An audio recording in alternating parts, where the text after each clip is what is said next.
50 से लेकर के 2015 तक मुसलमानों की आबादी 43% बढ़ी है और हिंदुओं की 8% घटी है। तो हिंदू मुस्लिम का जो ये आंकड़ा उन्होंने दिया है, क्या इस पर देखते हैं? देखिए, स्वाभाविक रूप से हमारे दलित और पिछड़े समाज में जहां शिक्षा का अभाव है वहां बच्चे ज़्यादा होते हैं।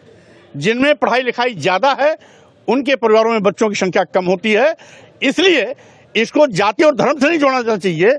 यह ज़्यादा बच्चा जिस समाज में होता है, जिस परिवार में होता है, जिस घर में होता है, जिस व्यक्ति के यहाँ होता है, अशिक्षा भी उसके लिए बहुत ज़्यादा कहीं ना कहीं आड़े आती है। और इसलिए ये सब कुछ हो रहा है क्योंकि मुस्लिम समाज बड़े पैमाने पर अशिक्षित है, गरीब है, मजलूम है। तो स्वाभाविक रूप से अशिक्षा के कारण ही बच्चों की संख्या ज़्यादा हो रही है, किसी और कारण से नहीं।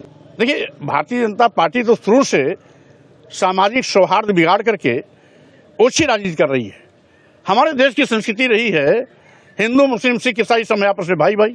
जब सब आपस में भाई भाई हैं तो हिंदू मुसलमानों में फिरका प्रस्ती पैदा करके एक दूसरे को लड़ाने के लिए जो गंदी राजनीति की जा रही है वो बहुत घिनौनी है। हमारा यहाँ का सौहार्द टूट रहा है, भाईचारा टूट रहा है। आज एक दूसरे को नफरत की भावना से देखने की जो बात चली है उसकी वो भारतीय जनता पार्टी की देन है। और भारतीय जनता पार्टी ऐसी घिनौनी राजनीति करने में माहिर है। ये माननीय प्रधानमंत्री नरेंद्र मोदी जी के भ्रष्टाचार का खुलासा है कि उन्होंने इलेक्टोरल बॉन्ड के माध्यम से 6,000 करोड़ रुपया लूटने के बाद भी कहते हैं मैं ईमानदार हूं।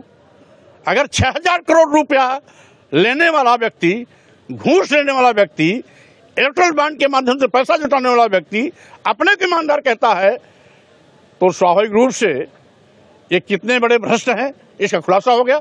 और रही सही, परसों नीरव मोदी ने घोषित कर दिया कि जो 13,000 करोड़ रुपए मेरे ऊपर घोटाले का आरोप है उसमें तो मेरा 32% पैसा है। 68% पैसा भारतीय जनता पार्टी के नेताओं को हमने दिया है और तो नाम भी गिराने जा रहे हैं। इसलिए आज भ्रष्टाचार में आकंठ डूबी हुई है भारतीय जनता पार्टी और उसके नेता।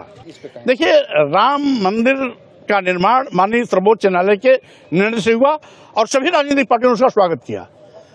इसलिए मंदिर के निर्माण में मोदी जी का कोई श्रेय नहीं है। अगर सरकार ही श्रेय लेती तो इनसे बड़े धर्मनिष्ठ बड़े नेता अटल बिहारी वाजपेयी थे, 3 बार प्रधानमंत्री थे, उनके कार्यकाल में बन गई होती। सर्वोच्च न्यायालय में लंबित था, मामला निस्तारित हुआ, माननीय सर्वोच्च न्यायालय ने निर्णय दिया, उसके नाते मंदिर बना और हम सभी लोगों ने स्वागत किया।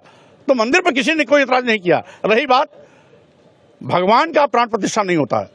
जो भगवान है, जो खुद को जीवन देता है, जो पूरे जनता को जीवन देता है, लोग जन को जीवन देता है, उसको हम जीवन देने वाले कौन है?